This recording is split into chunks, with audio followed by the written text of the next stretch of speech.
Hello everyone, आपका फिर से स्वागत है मेरे यूट्यूब चैनल में। सबसे पहले तो मैं एक चीज़ बताना चाहूँगा कि जो मेरे पुराना कॉन्टैक्ट नंबर था ना, वो चेंज हो चुका है।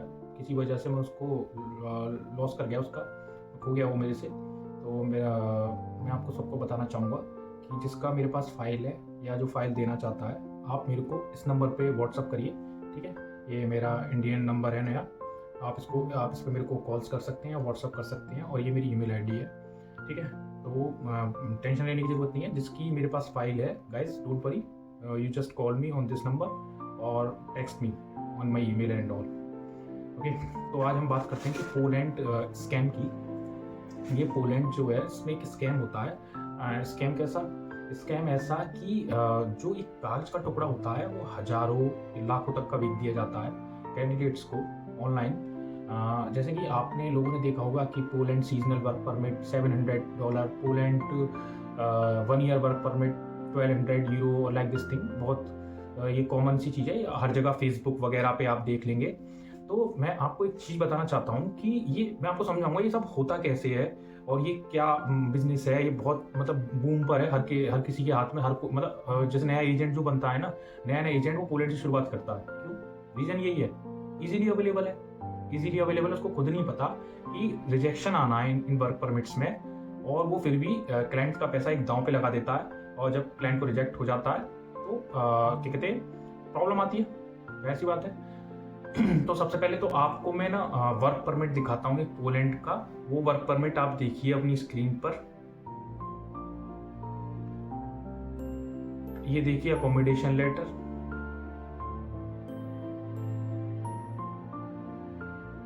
ये देखिए लेटर ऑफ गारंटी, ये देखिए लेटर ऑफ कॉन्ट्रैक्ट। तो आपने ये देख लिया होगा, यही एक पूरा सेट आता है पोलैंड में, जिसको हम वर्क परमिट बोलते हैं। तो इसमें लेटर ऑफ अकोमोडेशन होता है, लेटर ऑफ गारंटी होता है, कॉन्ट्रैक्ट लेटर होता है और वर्क परमिट होता है। तो ये DHL से आपको कोरियर कर देगा। वो कोरियर के अलग चार्जेस लेते हैं ये जो फ्रीलांसर वगैरह हैं। और बाकी आपको ये इसका हार्ड कॉपी आपको सबमिट करना होता है पोलैंड एम्बेसी में VFS के थ्रू। हाल ही फिलहाल में तो भी शायद डायरेक्टली हो रहा है, बट पहले VFS से होता था, और फिर से आई थिंक वो चालू हो गया है VFS के थ्रू होना। तो होता क्या है कि जब ये जो वर्क परमिट है एम्बेसी में जब पहुंचेगा, तो एम्बेसी कभी इसको फेक नहीं बोलेगी, ये फेक है ही नहीं है, सही में वर्क परमिट असली है। बट प्रॉब्लम क्या है? प्रॉब्लम आपको समझाने के लिए ना मैं एक स्टोरी आपको बताना चाहता हूँ ब्रीफली। देखिए होता क्या है कि जो पोलैंड है उसकी इकोनॉमी बहुत सही है एज कंपेयर टू यूक्रेन, जो उसका बॉर्डर कंट्री है वहां पर। उससे कंपेयर करें तो उसकी इकोनॉमी बहुत सही है, और हाल ही फिलहाल में तो उधर वॉर भी चल रहा है। तो होता क्या है कि वहाँ के जो फार्मर्स हैं, मैं सीजनल वर्क परमिट के लिए बता रहा हूँ, फार्मर्स जो होते हैं उनके पास सफिशिएंट वर्कर्स होते हैं। और वो वर्कर्स कहाँ से होते हैं? वो वर्कर्स होते हैं यूक्रेन से। यूक्रेन में जो बॉर्डर एरिया पे लोग रहते हैं उनको ही हायर कर लेते हैं वो, ठीक है। तो उनको हायर कर लेते हैं, और हाल ही फिलहाल में तो क्या कहते हैं, वॉर की वजह से इतना रिफ्यूजी जो यूक्रेनियन है वो यूरोप में इतना गया है कि बहुत ज़्यादा पोलैंड में तो शायद वर्कर की कमी नहीं है, और जस्ट बिकॉज उन रिफ्यूजी की वजह से। बट वो रिफ्यूजी ओनली फीमेल, जो फीमेल्स हैं ना, फीमेल्स वो लोग हायर करते हैं इन फार्मिंग में।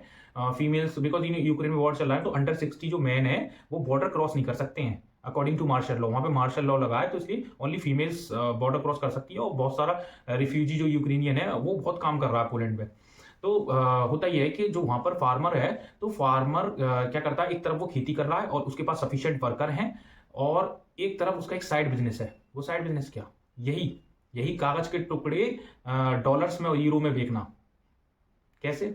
देखो होता है ऐसा है कि जो एजेंट आपको फ्रीलांसर जो एजेंट होते हैं ऑनलाइन वगैरह की, सीजनल वर्क परमिट इतने का और 1 साल वाला वर्क परमिट इतने का, वो क्या करते हैं, इनसे $100 $150 देकर वर्क परमिट बनवा लेते हैं, ठीक है। वो वर्क परमिट आपको दे दिया जाता है 700 में, और मे बी 1 साल वाला 1200 में, इस तरह, ठीक है। तो वो दे दिया जाता है आपको। और जब आप उस वर्क परमिट के संग सबमिशन करते हैं एम्बेसी में, तो एम्बेसी कभी नहीं कहती वो वर्क परमिट फेक है। एम्बेसी कहती है कि जो आपने स्टेटमेंट दिया है और जो आप बता रहे हैं कि आपके लिए इसके लिए जाना है, तो उस पर रीजनेबल डाउट है। उनको डाउट है कि आप इस काम करने नहीं जा रहे हैं, ठीक है ना। तो 10 नंबर में रिजेक्शन देती है, वो कभी नहीं बोलेगी कि ये वर्क परमिट फेक है, ठीक है। ये तो एक बात हो गई। अब हम बात करते हैं दूसरी, जो 1 साल वाले की। 1 साल वाले की, हाँ। देखिए 1 साल वाले में क्या होता है कि प्रोडक्शन वर्कर और वेयर हाउस वर्कर ये एंड ऑल, तो होता ये है कि उसमें production workers, warehouse workers के नाम पर वो जो होती है ना कंपनियाँ, वो शेल कंपनियाँ होती है। मैं सबकी नहीं बोल रहा, ठीक है? कोई कंपनियाँ बहुत बहुत रेयर कंपनियाँ यहाँ पे असली मिलेंगी जो सही में वर्कर्स चाहती हैं, ठीक है? वो सारी ऑलमोस्ट तो ऐसी होती है, मोस्टली आपको मिलेंगे नहीं फ्रीलांसर वगैरह से, तो वहाँ पर इस तरह मिलेंगी कि इतनी वैकेंसी, वो लोग ऐड डालेंगे, फ्रीलांसर्स जो होते हैं वो ना ऐड डालेंगे कि 12 वर्कर चाहिए, कि 20 वर्कर चाहिए वेयर हाउस वगैरह में। होता ये है कि सर वो वेयर हाउस की कंपनी एग्जिस्ट ही नहीं कर रही। यस सर, वो फिजिकली ग्राउंड पे नहीं है, सिर्फ ऑन पेपर है। और किस लिए on paper? Just work permit बनाने के लिए। वो वर्क परमिट बना रही है, उसका क्या कहते हैं फुल बिजनेस चल रहा है वर्क परमिट से, और उसका कमाई आता रहता है। कि इंडिविजुअल होता है कंपनी बनाने के लिए, रजिस्टर करने के लिए, कोई ज़्यादा बड़ा खेल नहीं है कंपनी, रजिस्ट्राइल कंपनी रजिस्टर करना, ठीक है? तो होता क्या है कि जो कॉन्सुलेट में लोग बैठे हैं, ठीक है, वो इतने बेवकूफ़ तो नहीं है, जाहिर सी बात है, वो इतनी बड़ी पोस्ट पे बैठे हैं, कुछ तो टेस्ट दे के आए होंगे, तो इतना तो उनमें लाइक कॉमन सेंस और सेंस तो होगा ही कि वो पता लगा सके कि इस बंदे को सही में ज़रूरत है वर्कर की या नहीं है। तो जब वो क्या कहते हैं कंपनी डालते हैं और अपने हिसाब से डिटेल देखते हैं, देख रहे हैं कि कंपनी मात्र जो बिजनेस कर रही है वो जीरो, कभी कभी जीरो का कर रही है, वर्कर उसने 100 वर्क परमिट बना दिए। कोई कंपनी सपोज बिजनेस कर रही है ओनली 30,000 यूरो का, और वर्क परमिट 500 ऑर्डर कर रखे हैं, तो इस वजह से वो लोग उसको रिजेक्शन थमा देते हैं। यही सच्चाई है सर। तो और एक और चीज़ है, जैसे वर्क जो क्या कहते हैं, जैसे भी आप किसी भी एजेंट के पास जाओ ना, तो आप ना डील कभी उससे इस तरह ना करो कि मैं वर्क परमिट दे दूंगा और लाइक वीज़ा फ्री, नहीं, आप मांगो वीज़ा, ठीक है? आप वीज़ा मांगो। जैसे कि मैं इनका एग्जांपल ले रहा हूँ, ये ऑनलाइन आपको फ्रीलांसर वगैरह मिलेंगे जो ये ऐड वगैरह डालते हैं कि सीजनल इतने का और 1 साल वाला इतने का। तो उसमें होता ये है कि वो आपसे पता क्या कहेंगे कि ना हम तो सिर्फ वर्क परमिट देते हैं और वीज़ा की जिम्मेदारी तो एम्बेसी की है, क्योंकि उनको पता है इस वर्क परमिट से कभी वीज़ा नहीं आना, और वो इस बात की गारंटी नहीं लेंगे, ठीक है? अगर वीज़ा ही आना होता ना तो 1,000 में नहीं दे रहा होता, फिर तो वो अच्छी खासी उसकी कीमत होती। उसको पता है कि मैं 10 आदमी को क्या कहते हैं अगर मैं सेल भी कर दूं ये 1,000 यूरो और 1200 यूरो में, सपोज मान के भी चलें कि उसको 500 यूरो अगर प्रॉफिट बचेगा, तो 10 आदमी से उसका लाइक हो गया 5,000 यूरो सीधा। और ऐसे ही कि और भी कंट्री हो गया, ऐसे ये आपके चेक रिपब्लिक हो गया, ठीक है? इसमें 3 मंथ्स का सीजनल और 6 मंथ्स का सीजनल, उसमें जरूरत ही नहीं है, बनवा लिया पैसे दे के, जब VFS में डाला और आया रिजेक्शन। और 1 साल वगैरह वाले में उसमें अपॉइंटमेंट नहीं मिलता, जस्ट पीस ऑफ पेपर आपको बना दिया हजारों यूरो में और आपको थमा दिया, और आप भी खुश हैं कि भाई कुछ होगा, नहीं, कुछ नहीं होगा। उसका अपॉइंटमेंट जो होता है वो कंपनी को ही अरेंज करवा के देना होता है। देखिए यूरोप में ना वर्क परमिट्स की तो भरमार है, किसी कंट्री में सिस्टम बहुत लूज है, बट क्रोएशिया थोड़ा डिफरेंट है, पोलैंड का थोड़ा डिफरेंट है। क्रोएशिया में ये है कि उसमें हार्ड कॉपी नहीं चाहिए होती है वर्क परमिट की, उसमें सिर्फ आपको सॉफ्ट कॉपी चाहिए होती है, उस पर एक साइड में बार कोड होता है, ठीक है? जब वो सॉफ्ट कॉपी आप लगाओगे अपनी पूरे ऑल डॉक्यूमेंट्स के संग, तो जब वो कॉन्सुलेट होगा उसको स्कैन करेगा तो फिर उसमें सारी डिटेल आ जाती है कंपनी की। ये एक डिफरेंट सिस्टम है। और वहां पर कुछ ऐसा भी है कि लाइक रेशो मोस्टली कंट्रीज में है कि रेशो ऐसे है कि आपने जैसे सपोज 6 वर्कर हैं, क्रोएशियन रखने हैं, ठीक है? और 4 आप थर्ड कंट्री नेशनल्स रख सकते हो।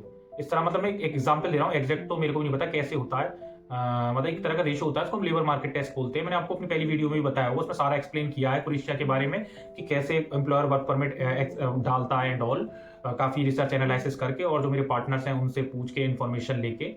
और एक और मैं आपको इन्फॉर्मेशन देना चाहूंगा कि जिस भाई के लिए अप्लाई करनी हो क्रोएशिया में, आप अप्लाई कर सकते हैं कंस्ट्रक्शन में, मेरे पास जॉब है, आप अगर कर सकते हैं। आपको PCC रेडी रखना होगा, PCC रेडी रखना होगा। और अपोस्टाइल का तो खेल ही है, बहुत सस्ते में अपोस्टाइल हो जाता है, फालतू में आप इतना चार्जेस 2-3 हज़ार रुपये देने की जरूरत नहीं है, उसका एक बहुत नॉर्मल सा चार्ज है।